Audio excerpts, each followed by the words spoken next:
One of the great preachers in Christian history was St. John Chrysostom. John was given the name in Greek Chrysostomos, which means golden-mouthed. So John the golden-mouthed. Such was his remarkable gift of preaching. He lived in the latter years of the 4th century. He was born actually in Antioch in Syria, where he was a priest, and there became quite well known as a preacher. He was then appointed as Patriarch of Constantinople. Constantinople at that time was really the imperial centre of the Roman Empire. And there he continued to preach as he had done in the past. He spoke most eloquently about the great Christian mysteries. Some of his Easter homilies are just remarkable pieces of faith and of eloquence. He spoke of these and preached with such eloquence that large crowds would gather to listen to him speak. We have now still copies of 800 of his sermons. His message, though, was also to many unsettling, because he preached in the prophetic tradition, calling out moral faults, even among the elite. He denounced abuse wherever he saw it, and he would eventually be forced into exile, where he would die as a result of his preaching, which made enemies at court. John Chrysostom faithfully reflects the ascetic tradition which is found in the Old Testament prophets and in the teaching of Christ. Basically, this tradition will recognise and name and call out moral faults. Thus, in one homily, for instance, he says this: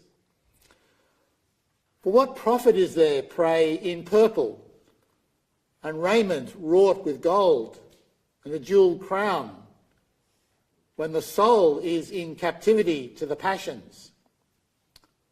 What gain is there in outward freedom, when the ruling element within us is reduced to a state of disgraceful and pitiable servitude?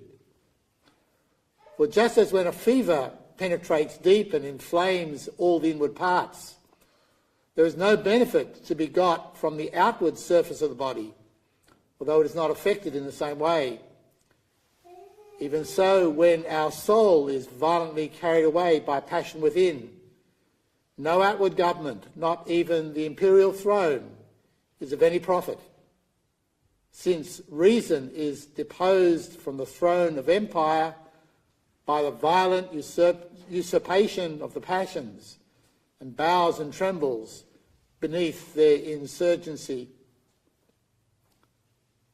One of the elements that is found both in the Old Testament and in Christian history is the bold prophetic call to face and deal with moral weakness. In his some 90 sermons on St. Matthew's Gospel, for example, John Chrysostom refers no less than 30 times to the vice of avarice. Thus, on one occasion he says, "When your body is laid in the ground, the memory of your ambition will not be buried with you. For each passer-by, as he looks at your great house, will say, 'What tears went into the building of that house? How many orphans were left naked by it? How many widows wronged? How many workmen cheated out of their wages? Your accusers will pursue you even after you are dead.'" St. John Chrysostom reflects what we've read in the scriptures this morning at Mass. The prophet Amos, in the first reading, is strong in his condemnation of revelling in comforts while others suffer. And we hear his words of warning: "Woe to those ensconced so smugly in Zion." His criticism is that material comfort dulls the awareness of the needs of others, and indeed it also dulls our spiritual sensitivities. And then from the gospel parable, which we know very well, given to us today. What we can note in the gospel parable is that the sin of the rich man, known as dives in Christian tradition, is that he ignored Lazarus sitting at his gate. He was so focused on himself and on his comfortable way of life, dining in excess every day, that he barely noticed the poor man at his gate. He was simply oblivious to Lazarus and to his needs. When we say the Confiteor, we ask for forgiveness not only for the sins that we have committed, but we also ask forgiveness for what we have failed to do. In other words, not just our sins of commission, but also our sins of omission. Sins of omission are sins that leave undone the good or duties that we were obliged to do. And of course they will vary in their gravity. For example, if I choose not to attend Mass on Sundays or holidays of obligation with full knowledge and deliberate consent, then I'm morally culpable of a serious sin. If, however, I fail to help out in the family due to my laziness, then I've still sinned by omission, but to a lesser degree.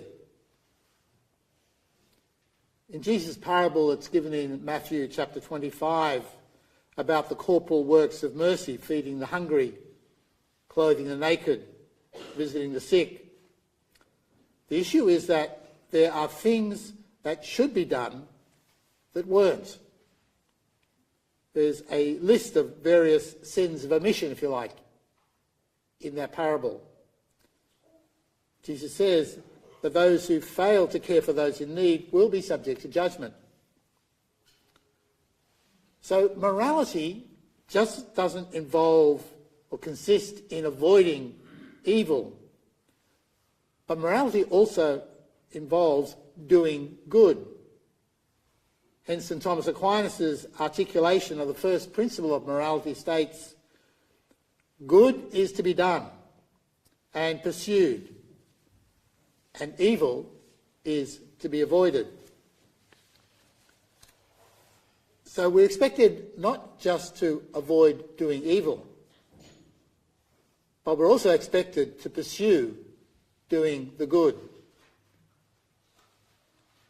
So today, in the light of the readings from the prophet Amos, from the gospel parable, and also reflecting upon the preaching of St. John Chrysostom, let's recall that when we examine our conscience, we shouldn't only think about what wrong we have done,